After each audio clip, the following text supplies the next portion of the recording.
मी आपला होस्ट राजू नानाजी फुके. आजचा विषय मतदाराची एकी आणि मला निवडून देईल कसे. तर हा विषयानुसार मी सांगतो की प्रत्येक बूथवर 1000 वोट असतात.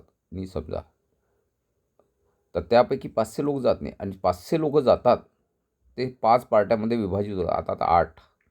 त्यामुळे ज्या एका मतदार बूथवरून जे लीड मिळते ते 1 ते 2. आता वरुड मोहोळशी मतदारसंघामध्ये 311 ज्या आपण जे बॉक्स म्हणू काय ज्याच्यातून मतदार होणार आहे. तर तिथे 500 लोकांनी जर मला देऊन मतं दिले तर मी 500 प्रमाणे 1.5 लाखाचं मतदान घेऊ शकतो.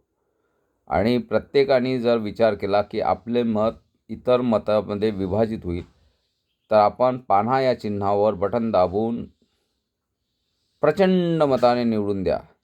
प्रत्येक बूथ पान्हा या चिन्हावर 16 नंबर बटन दाबून विजयी करेल तर विजयी आपलाच विजय आहे, आपल्या मतदारांचा एकीचा विजय आहे. आणि तुम्हाला पण मतदान श्रेष्ठ दान. प्रत्येकाने मतदान करावे. प्रत्येकाने माझी विनंती, नम्र विनंती की पान्हा या चिन्हावर 16 नंबर बटन समोरील पान्हा या चिन्हावर बटन दाबून प्रचंड मताने विजयी करावे. विजय आपलाच, कारण मतदाराची एकीच निवडून देई राजू नानाजी फुके यांना. धन्यवाद.